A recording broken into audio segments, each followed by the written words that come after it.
Good afternoon, everyone, and welcome to Tesla's second quarter 2026 Q&A webcast. My name is Travis Axelrod, Head of Investor Relations, and I'm joined today by Elon Musk, Vaibhav Taneja, and a number of other executives. Our Q2 results were announced at about 3 p.m. Central Time in the update deck we published at the same link as this webcast. During this call, we will discuss our business outlook and make forward-looking statements. These comments are based on our predictions and expectations as of today.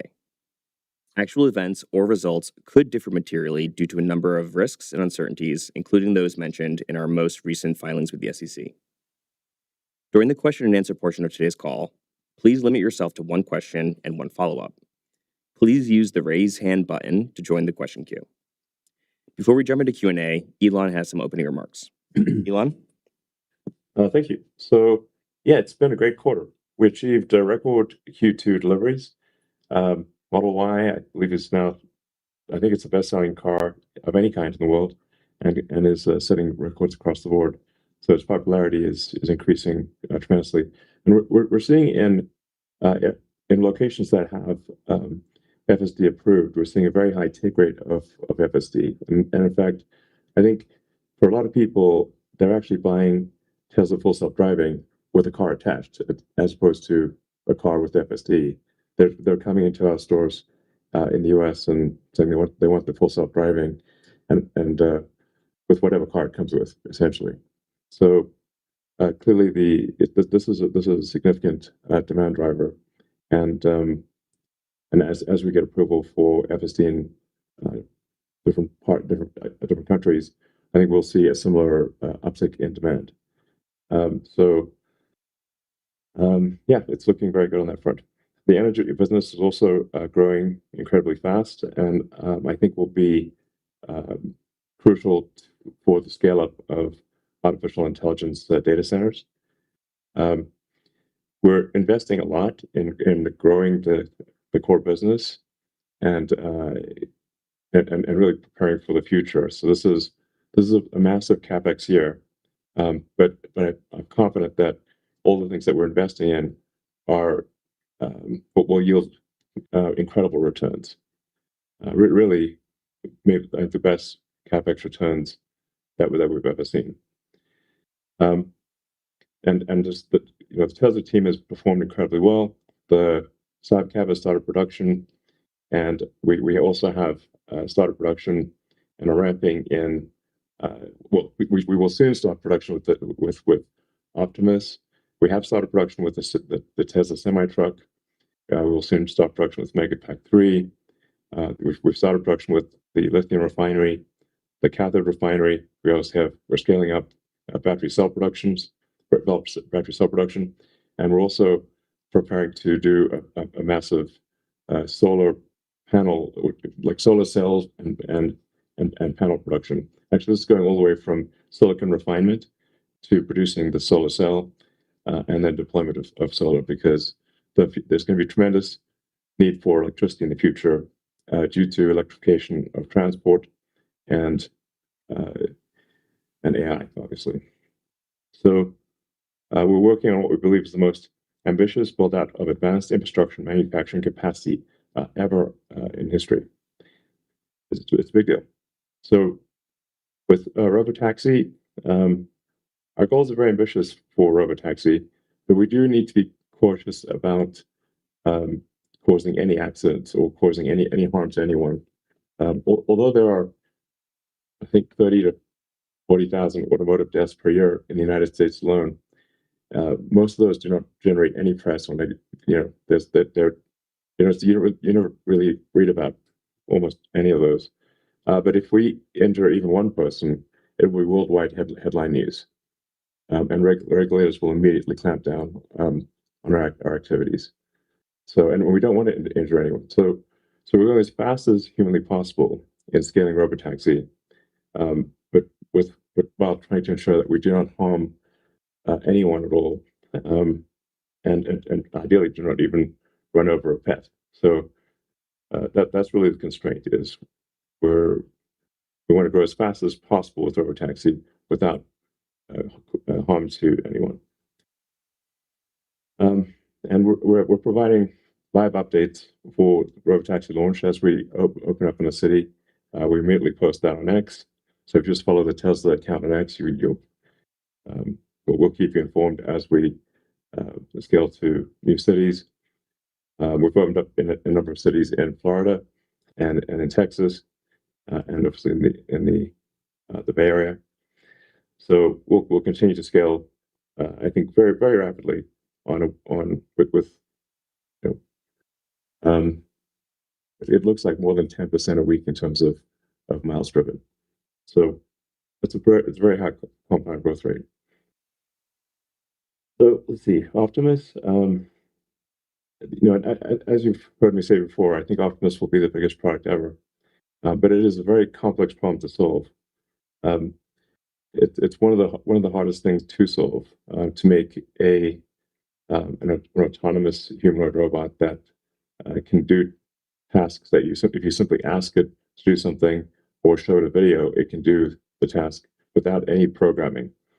Like no one's ever achieved this, and there are many challenges in the electromechanical design of the robot to achieve sufficient dexterity and also be very reliable and have long wear and tear. Like meaning it needs to be out in the field and not break down. Otherwise, you've got sort of a 70-kilogram robot that just flopped over, and you've got to carry it out like a buddy. You know, it doesn't have wheels. So and we don't want Optimus to go haywire. So it's a lot of work to scale to get the design right and to scale production. And I really want to emphasize here that the production scaling challenge is a very substantial. This is going to be the hardest product to scale manufacturing that we've ever made at Tesla, because everything on the robot is new, and the difficulty of scaling the production ramp is proportionate to the newness of the parts in the robot. And at least with electric cars, the non-electric powertrain portions of the cars had an existing supply chain.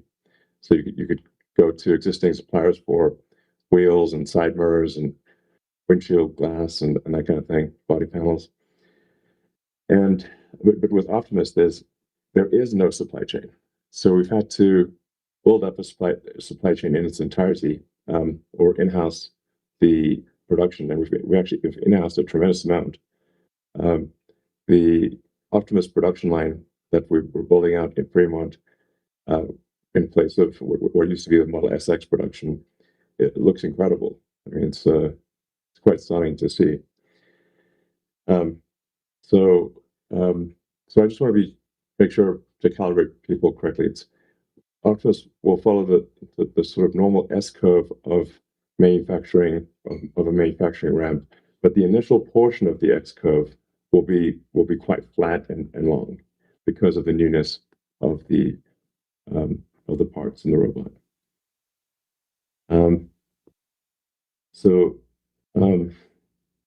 Now you've probably seen lots of impressive demonstrations of robots on the internet, but those demonstrations you're seeing are pre-programmed or remote controlled.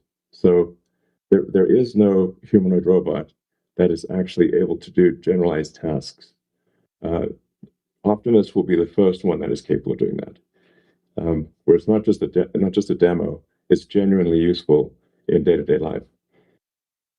So, and Optimus is designed to have full human dexterity, so a hand that has the same level of dexterity, if not higher, than a human hand. And the human hand is an incredible thing.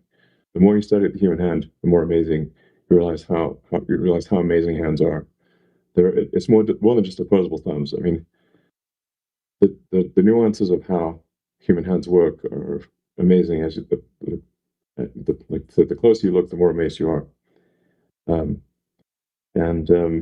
Optimus will have that capability. It'll have human and then superhuman dexterity. So it's really going to be quite something. Let's see, Terafab.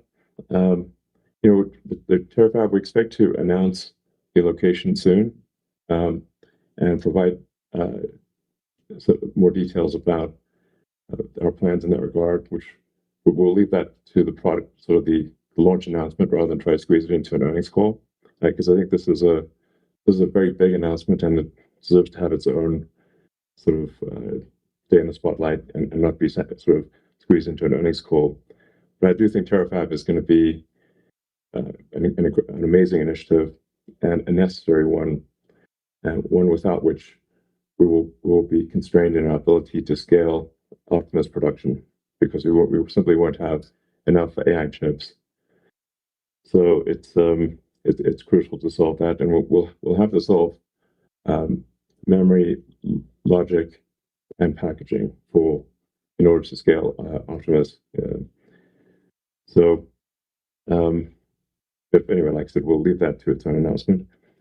We've placed equipment orders for our development fab in Austin, and that development fab, I think, is pretty cool because it's intended to have lithography mask production, and then logic, memory, and packaging and chip testing all under one roof.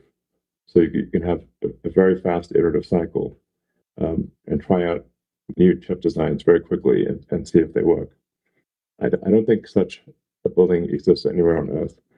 So this is really going to be super helpful as we try some exciting, adventurous, high risk, high payoff bets on AI chips. But it's focused, like I said, on primarily on Optimus. Like, how do we make Optimus as useful as possible? Then we have digital Optimus, which is basically just driving a computer screen. I guess you could call it computer use or something like that, but driving a computer screen in the same way that you drive a car. So for the car, it's sort of pixels in or photons in and controls out. The same thing is true for Optimus and digital Optimus. It's photons in, controls out. So we feel confident we can adapt the same Tesla AI technology that we developed for self-driving cars to have a self-driving computer screen, or self-driving computer, essentially. So the self-driving computer, where the Tesla, the very, very low cost Tesla AI4 computer can handle all of the sort of short-term tasks. They're doing real-time video control of the screen of the computer. So it's not like screenshots type of thing. It's real-time video at high frame rate. And digital Optimus will be important, obviously, for physical Optimus, because physical Optimus needs to be able to operate computers. It can't come up to a touchscreen and not know what to do. It's got to have a generalized touchscreen and computer use capability. So that's looking promising. Then this is in partnership with SpaceX's Grok, sort of the big model that is kind of like the manager of digital Optimus, and kind of tells digital Optimus what to do, provides it with a series of tasks, and then digital Optimus goes and does those tasks.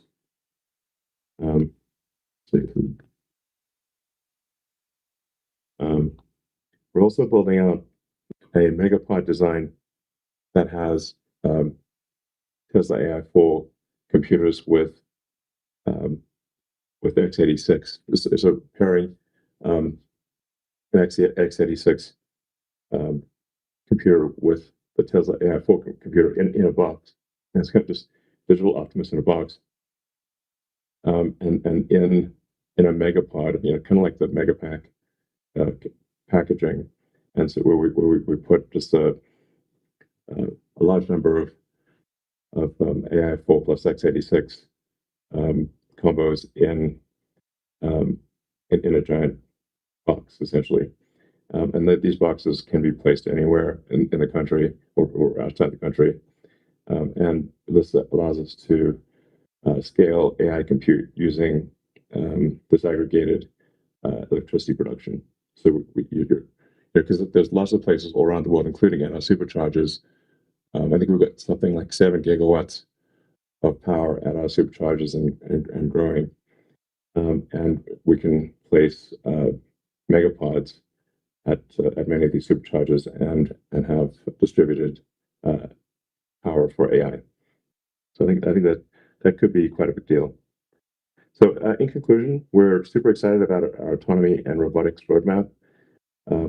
There's so much awesome stuff coming. It's like I said, hard to squeeze into an earnings call. But we'll have a lot of product announcements. And this is going to be a great year for Tesla. I think one of our best years ever. And then I think next year will be even better. So in conclusion, I want to thank the Tesla team for their excellent execution and all of our supporters for joining us in this journey. Thank you. Great. Thanks so much, Elon. And now Vaibhav has some opening remarks. Thanks, Travis. So Q2 continued the trend that we saw at the end of Q1, a resurgence in demand for vehicles across the globe.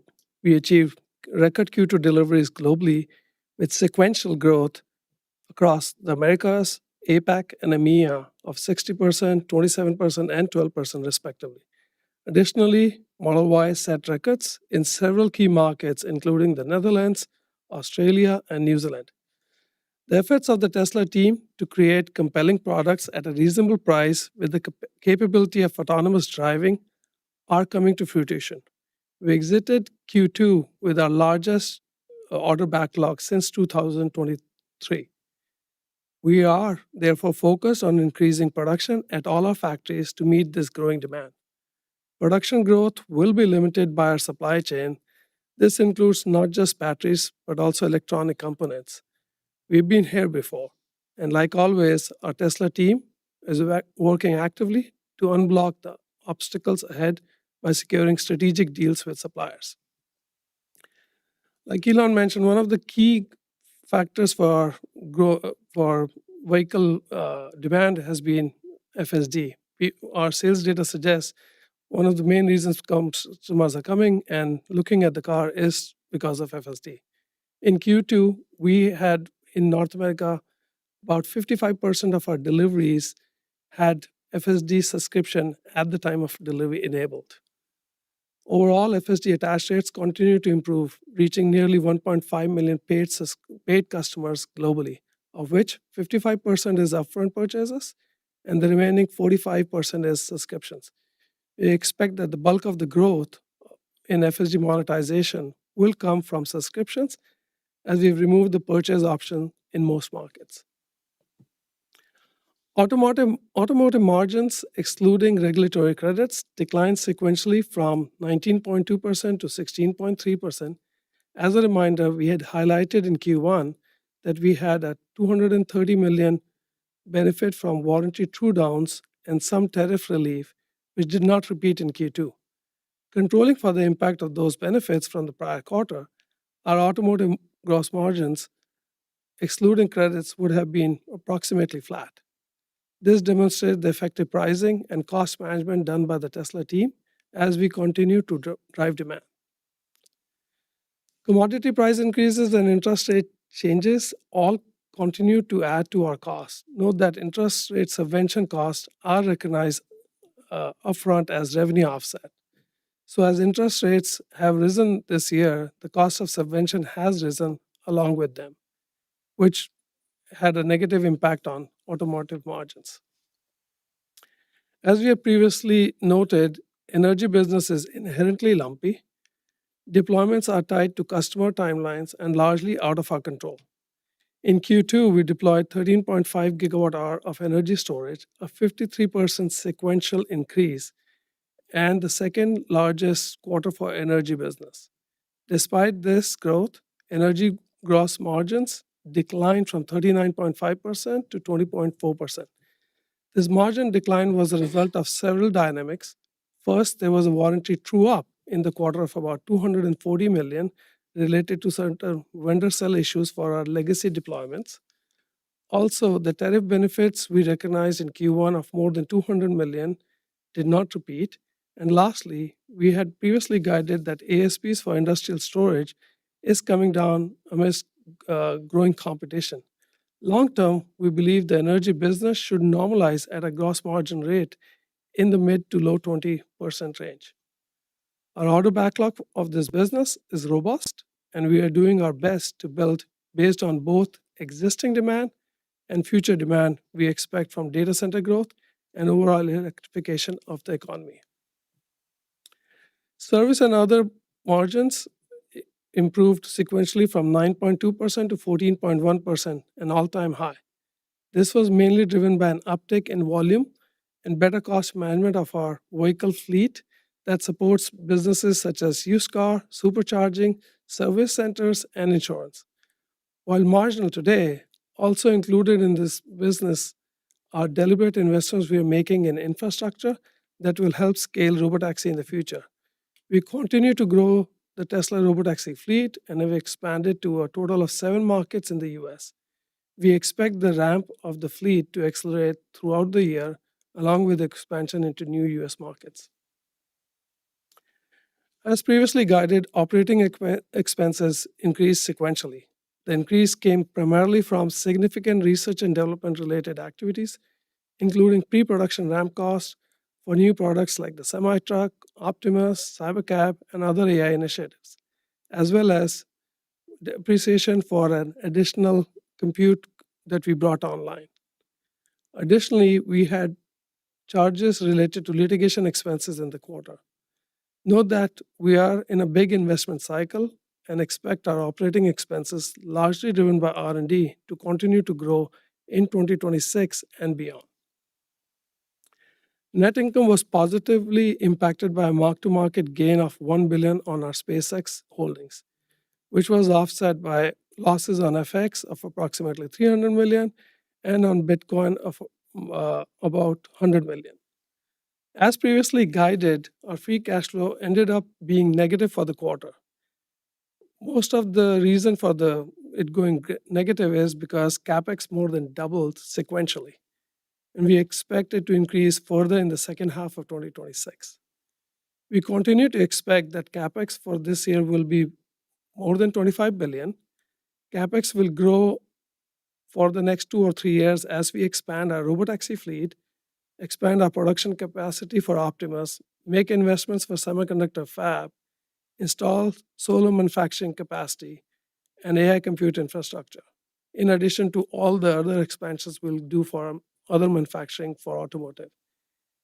In addition to using our cash for such investments, we are being opportunistic in securing certain debt facilities that will give us the capacity to borrow up to $30 billion to help accelerate such investments.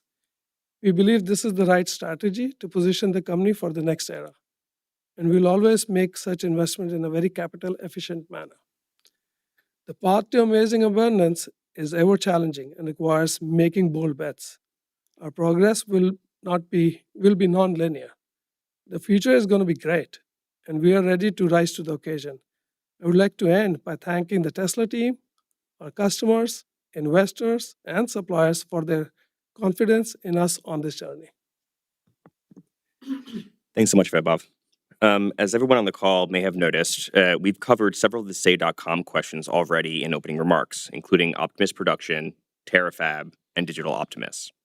Ashok is joining us today, our VP of AI, and he's going to cover questions related to robotaxi. Ashok? Thank you, Travis.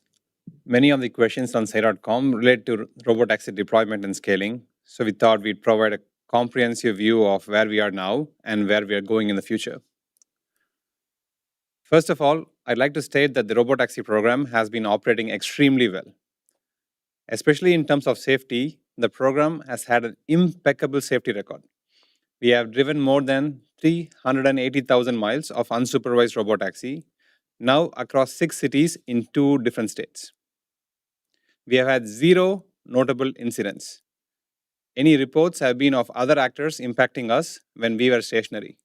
Again, I like to emphasize how safe the operation has been so far.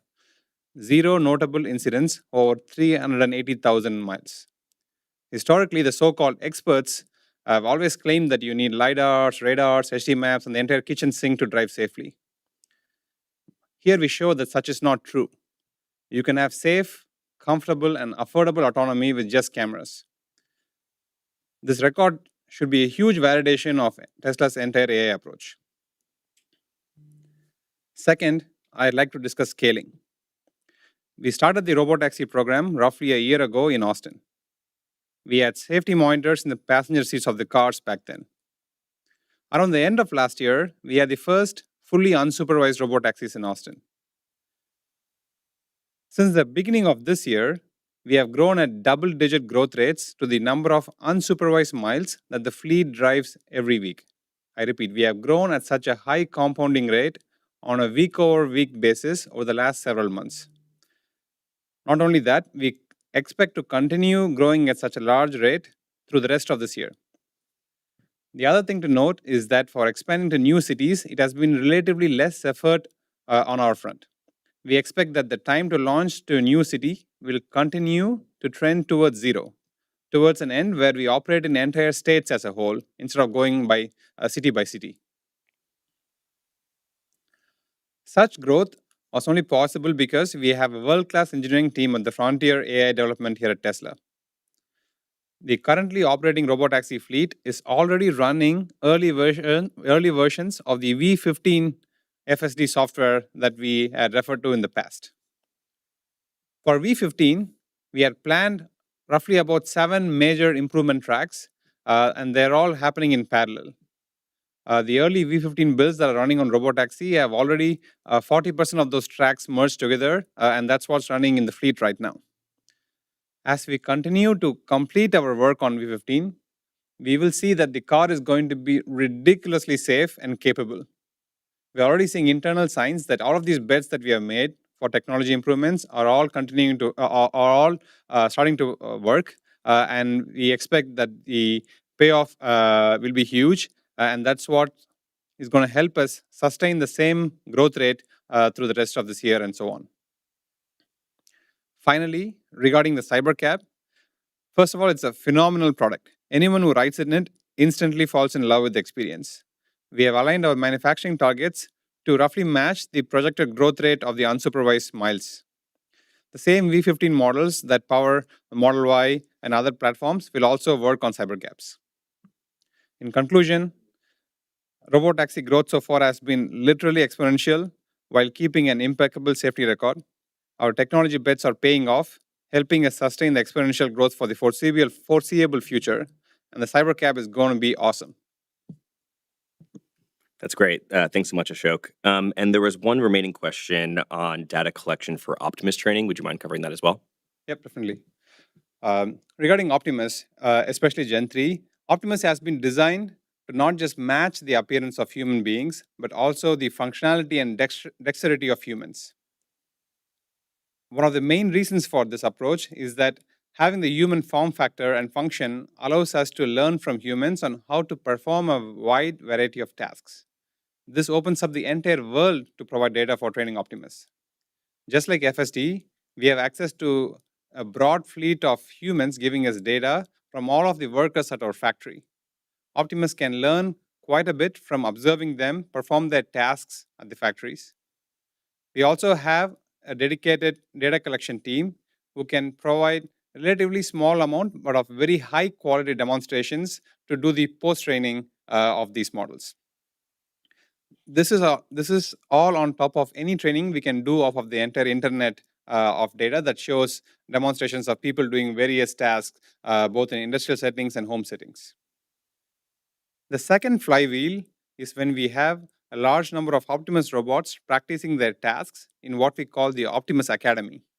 The data from the bots experiencing the tasks themselves will be invaluable and help us close any minor form factor gaps that may exist between the bot and the humans. This is also when the reinforcement learning loop kicks in, where the bot initially attempts some tasks, fails sometimes, learns from both the successes and failures of those tasks, and eventually learns to master those tasks at perhaps a superhuman level. Our AI strategy for Optimus is aligned with the same. It's the same end-to-end strategy that drives FSD, pixels in, controls out. And just like FSD, we expect it to work broadly. In FSD, you can get in the car, type in an address, and then hit start, and it's like handles all of driving from park to park. And the same thing is going to be true for Optimus as well. You're going to just ask it to do anything, and then it should just perform the entire task on its own without you having to do anything along the way. And it's the same team that produced the FSD, the V12, 13, 14, and now V15 software that now works on Optimus as well. Hence, I'm very confident that Optimus will be an extremely capable robot. Great. Thank you so much, Ashok. So that covers the say.com questions. Now we will move over to analyst questions. The first question comes from Tom from RBC. Tom, please feel free to unmute yourself when you're ready.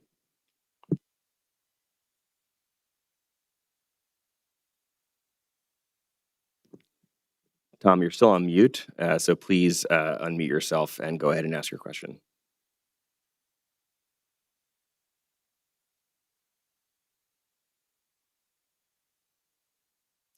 All right, we're not getting any audio from Tom at the moment, so we will try to move on to Andrew, and we'll add Tom back to the queue to come in next.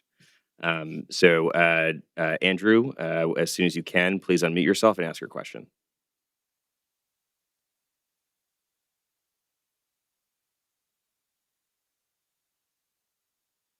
Hey, can you hear me? Yes, we can. Awesome. Thanks so much for taking the question. So maybe just to start out on Optimus, Elon, you mentioned that there's really no supply chain today for Optimus. So you've had to mostly insource a lot of that yourself. I'm just curious, as you've gone through this exercise, are you seeing any suppliers willing to invest alongside you to set up domestic manufacturing to potentially help you scale more quickly in the U.S.? Asking that in the context of obviously, you want to control your own destiny to some extent and ramp as quickly as possible, but from an investment cycle standpoint, potentially more capital efficient to have some partners, help you along the way. So I'm just curious how you're thinking about that and some of the dialogue you've had with potentially some external suppliers.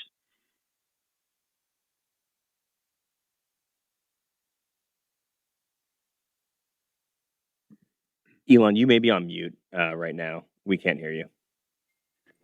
So yeah, our suppliers have been great, and they have made and are making tremendous investments in support of Optimus and robotaxi and whatnot.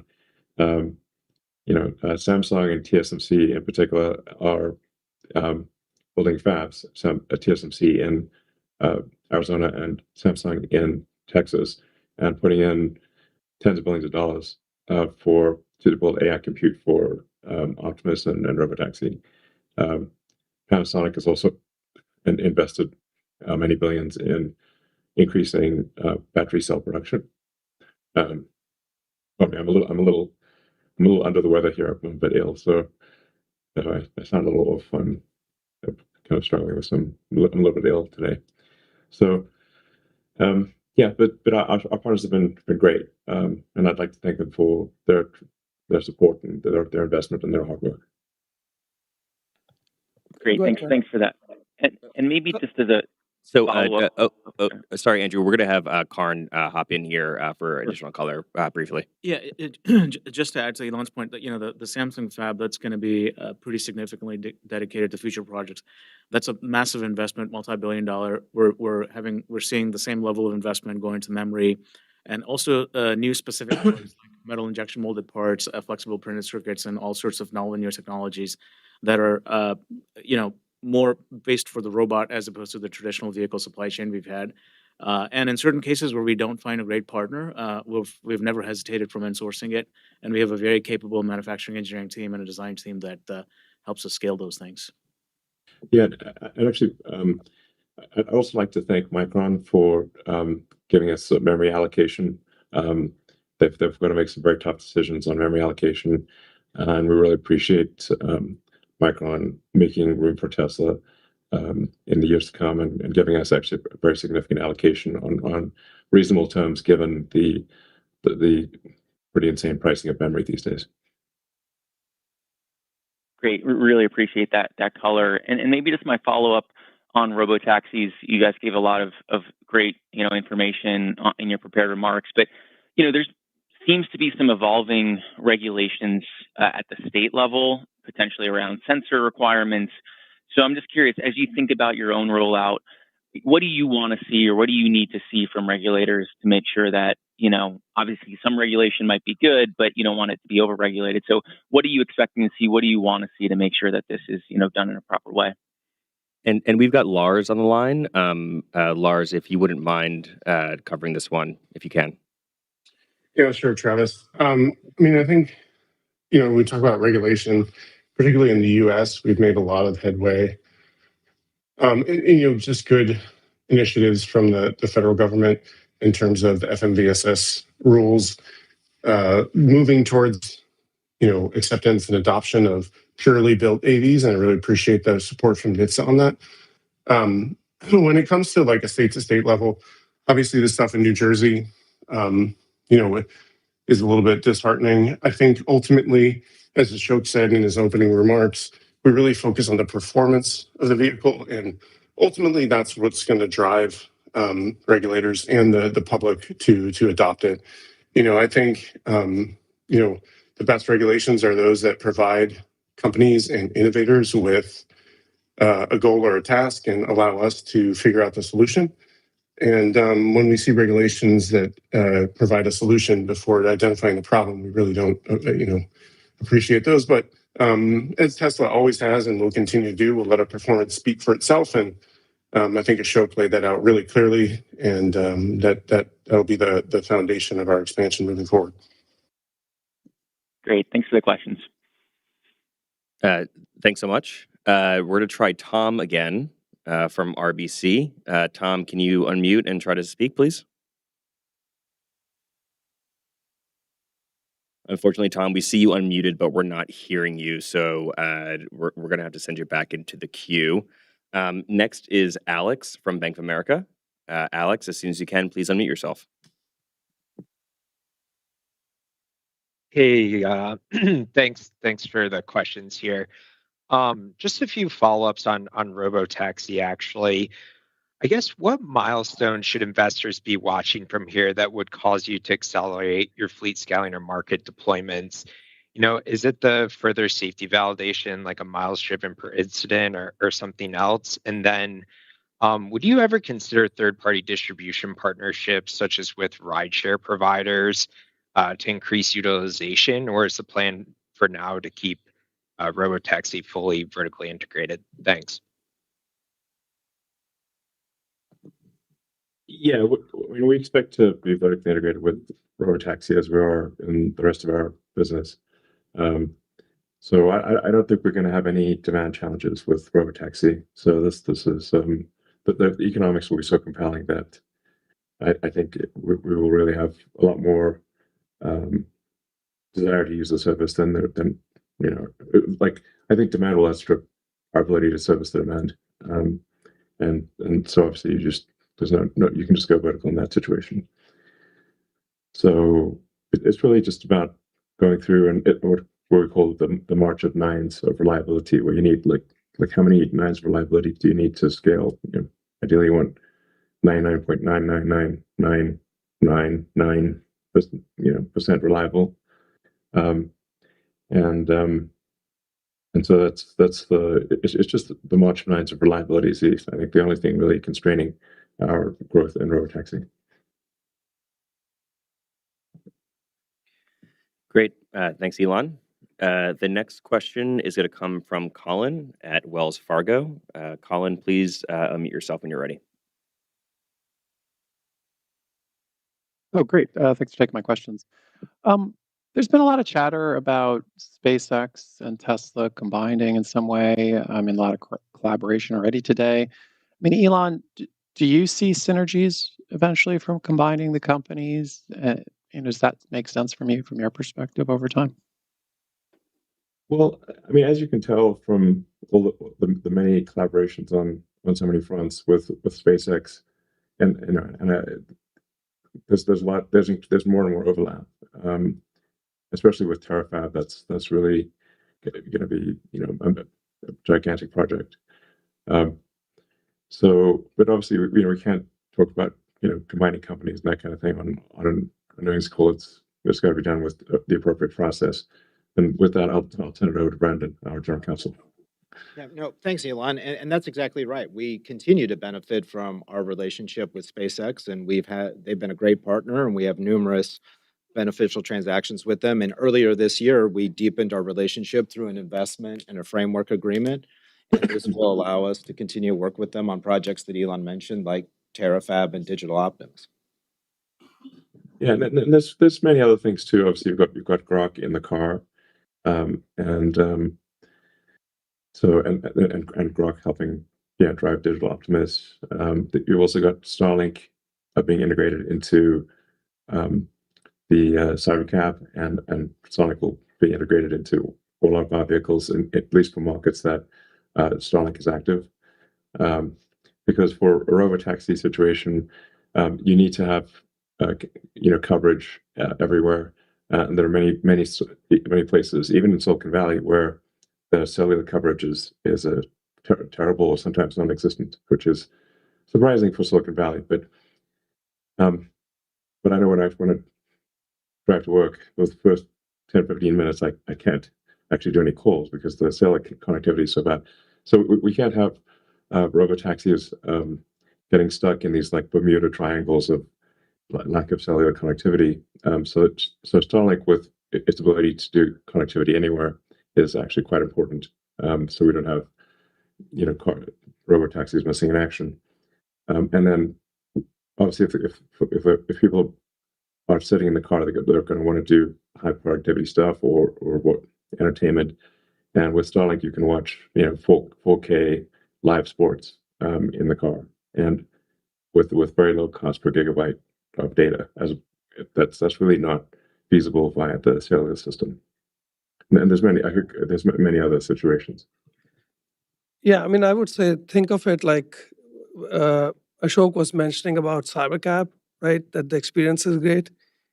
In a world when you don't have to focus on driving, you have all the time in the car to do, whether it's a conference call, watch a movie, or anything. That's why if you look at the Cybercab design, it has a big screen, and we've started doing Cybercab rides in our factory in Austin. And when you go through that experience, I mean, soon customers would be able to do it in not too distant future, and then you'll understand why that connectivity becomes so important. Great. And then, Colin, did you have a follow-up? Yeah, just if I would follow up on robotaxi, if I look at the launches, you've been adding cities, but the number of units is still, looks like based on media reports, sort of in the dozens as opposed to hundreds. Why not just sort of scale up Austin or one or two cities before adding cities?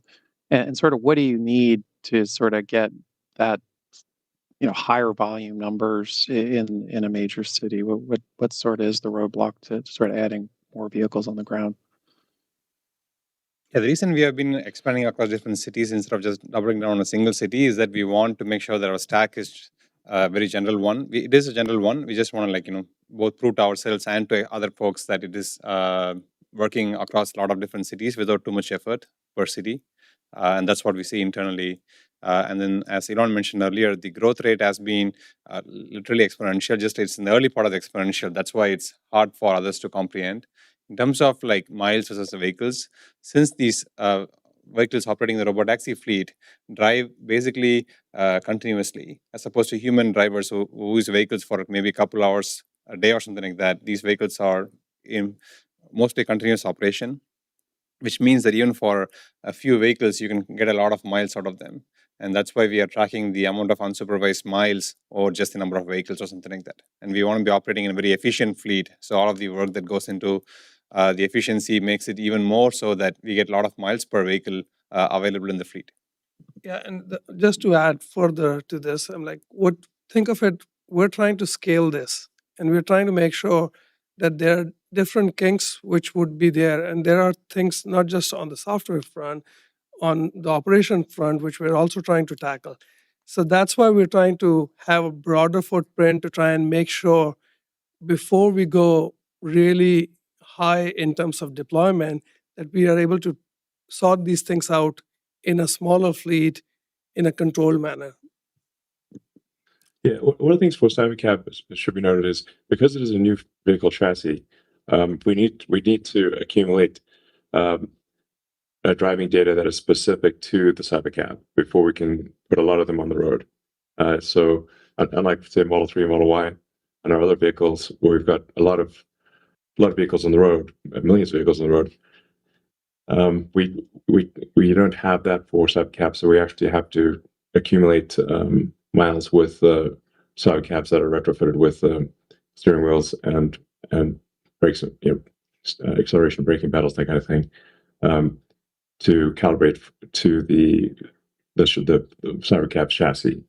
So you'll see as we are confident about that, the number of Cybercabs in cities will increase dramatically. Great. Our next question is going to come.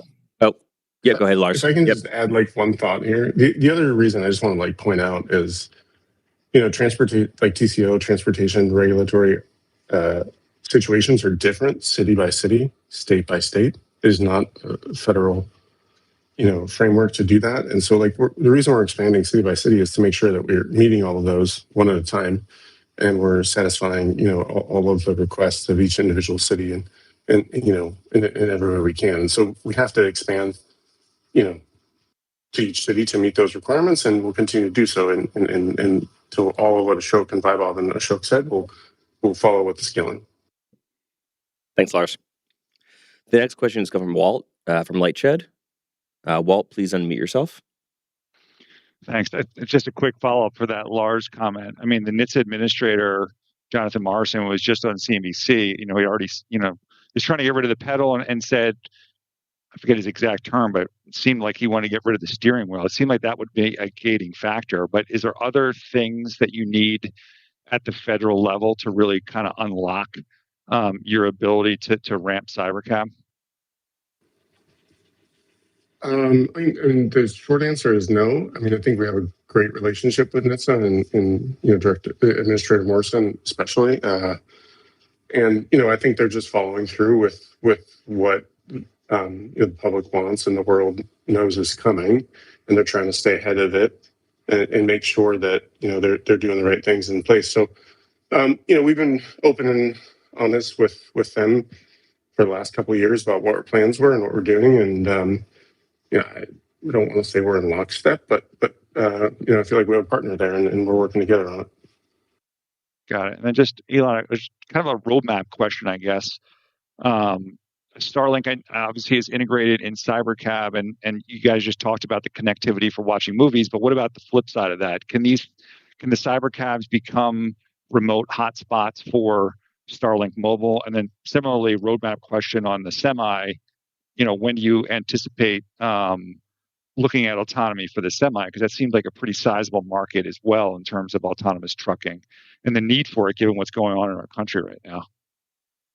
Yeah, absolutely. There, as you allude to, there is a really serious shortage of truckers. So there just aren't enough people who want to drive trucks, which are crucial for transport throughout America.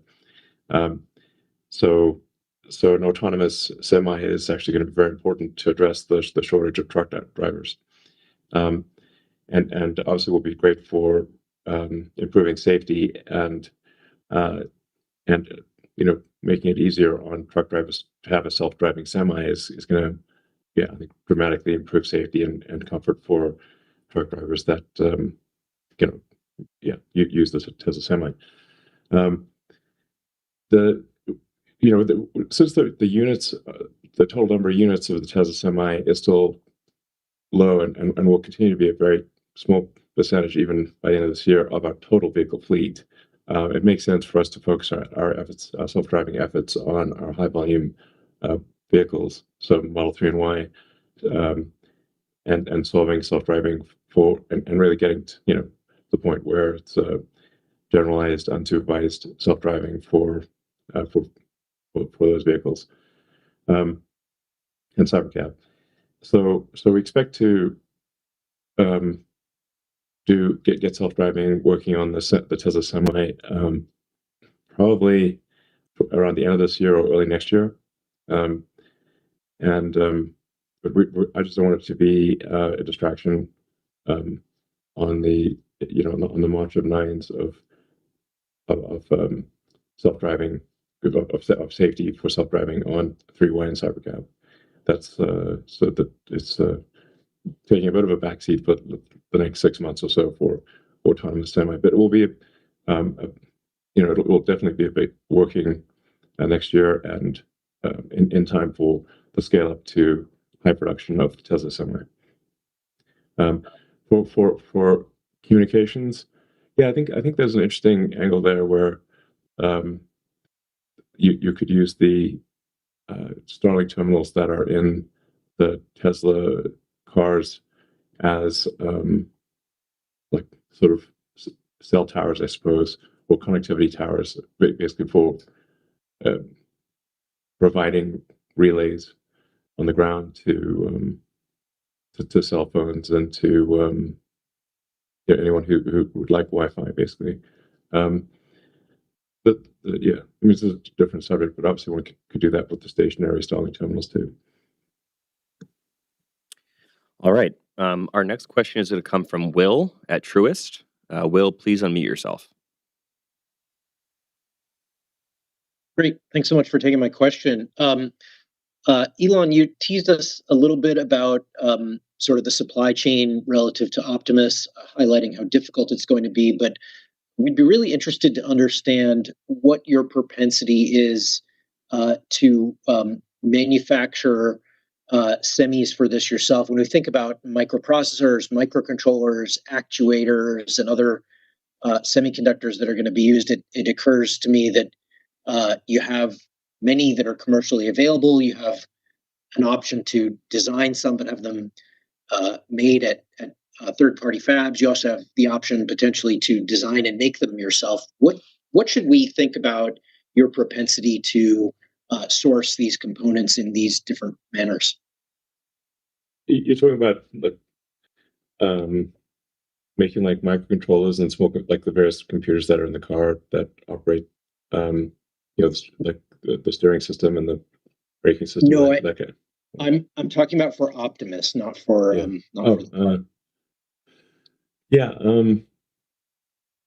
Optimus has a lot of really specialized power electronics and circuit boards. It's all Tesla design stuff, but it is fabricated by suppliers. For Optimus 4, which will be built in Austin, that will be a much more vertically integrated supply system for Optimus 4, and that would would aim to have an order of magnitude more production of Optimus 4 than Optimus 3. So it's sort of aspirationally 10 million units a year versus 1 million units a year of Optimus 3. But with all the caveats there, which is insanely difficult to scale production.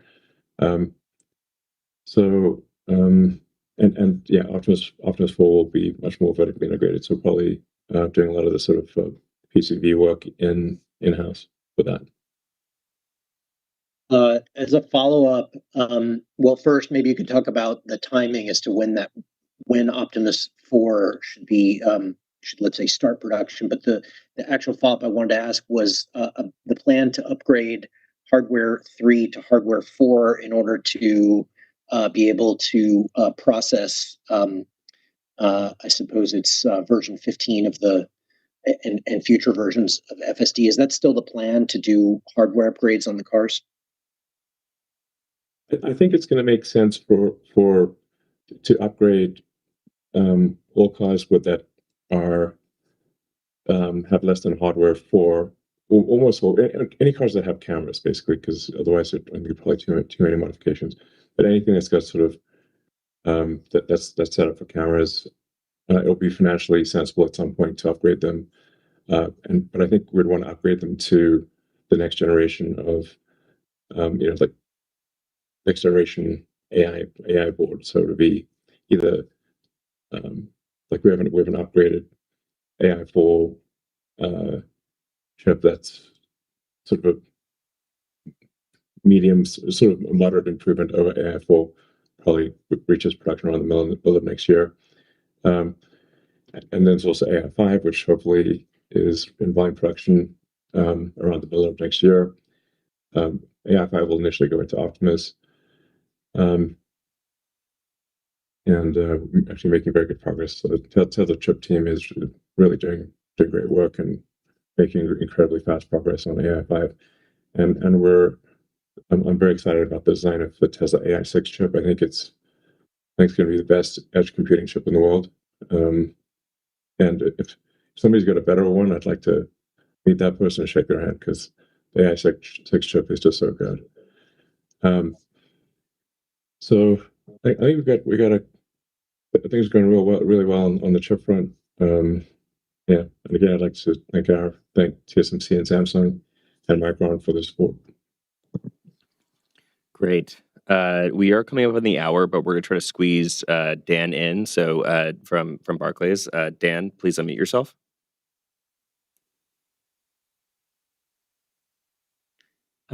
Great. Thank you. Appreciate it. I'd like to ask about the pace and path of CapEx. Elon, in the past, you've said that you'll spend as much as you can, but really efficiency seems like it's the gating factor. So, to what extent right now in this CapEx cycle is your pace of CapEx effectively capped simply because spending any more would be done in an inefficient manner? And to what extent is the pace of CapEx really the primary determinant right now in unlocking the different supply constraints that you have? Yeah, it's a good question. I've actually, what I've asked the Tesla team to do is like really we should be spending on CapEx as fast as we can spend, as fast as we can without it being too wasteful. So we're not trying to aim for like some extremely high efficiency capital spend, because that would slow things down. So it's a balance between like how much sort of capital efficiency versus time. So if we can be, it's okay to be a little less capital efficient if we get things done sooner, because that's actually going to be the higher NPV outcome for the company. So overall, I'm pretty happy with how things are going. I mean, we're doing an incredible amount of construction and production growth in so many different arenas simultaneously. I don't think there's ever been a company that's done this at the scale, maybe proportionately back when Henry Ford did the Model T or something like that, or World War II, when companies were making, it had to sort of scale up weapons production. But I think probably this is the fastest industrial scale up since World War II in America. Yeah, and I will just add a little bit on that. Basically, if you look at it, all our spend on CapEx is trying to do productive assets, right? We're basically scaling factories, whether it's Optimus, whether it's Cybercab, whether it's LFP factory, which went into operation earlier this year, or the semi factory, or even putting in a semiconductor fab in there, as well as, we are trying to get a lot of solar manufacturing in the US. In fact, Yeah, our very important. plants, This is underrated, by the way. Yeah. Please go ahead. Yeah, I was going to, basically, the amount of solar manufacturing which happens in the US, we're just going to multiply it with an order of magnitude. And none of these things are easy, right? Because what you have to do is, in order to build a factory, you have to start from ground zero. So just so you know, again, I don't think we have shared this. We end up being the general contractor for almost all our construction facilities because we are doing that much construction. And so going back to what Elon was saying, we're going at a very rapid scale. And yes, this means that we are doing a lot of things all at the same time. And that's why, we just have to go as fast as we can, humanly make things work in the real world. Yeah, but our CapEx efficiency, I think, is off scale good. Great. Already. And then Dan, did you have a follow-up that we can wrap up with? Yeah, maybe just a quick question on energy storage, which I think is a key topic here. Maybe you can just address, to what extent is energy storage going to be supply constrained for the foreseeable future, and then just to what extent are the deployments right now the typical peak shaving that you'd see at utilities versus you've talked about in some of your materials. For battery storage, addressing the quality of power issue for data centers, given the sharp fluctuations in power use, where you have an advantage given software or power electronics. So, just what is that demand curve right now between data centers versus just broader peak shaving for utilities? Well, it's still mostly it's not just peak shaving, but it's also grid balancing. So it's not just like the packs are on briefly, but for balancing power from wind generation and solar generation, batteries are awesome. The solar battery combination will be how the vast majority of energy in the world is produced in the future. That's already, of course, how all of the Starlink satellites are powered, is with solar panels and batteries. So, and you can just think of Earth like a giant satellite. There's far more power available from the sun than anything else by far, and we think power constraints are going to be there already are a major issue for AI. Just turning on the AI computers, the AI compute demand is so high that people are having even the so-called the hyperscalers are having trouble turning on their AI compute and finding the power and then smoothing the power with especially for the training runs where the power cycles dramatically in a very short period of time. You can have during a training run the power consumption can drop by 70% for 100 milliseconds, and you really need fast acting advanced power electronics to be able to smooth out these massive changes in power, especially during their training runs. So that's why SpaceX has bought so many megapacks for the data centers. It's actually mostly for smoothing out the power for the training runs. But it will also be useful for being able to tap more power from the grid by if you tell utilities that they can cut that they will not need to supply power during the worst hours of the worst days of the year because the batteries can handle it, then that makes it much easier for them to give you power. In fact, probably the best way to scale total energy production in the United States is simply using batteries, because there's, I think, around 1.2 or 1.3 terawatts of power production in the US, but the average power usage is only half a terawatt. So you've got 2.5 times as much power generation as the average usage. That means you could potentially double the energy output of the United States just with batteries. So we see demand for megapack being very, very high in the future. Alrighty. That is all the time we have for today for Q&A. We appreciate everyone's questions, and we look forward to talking to you next quarter. Thank you very much. All right. Thanks, everyone.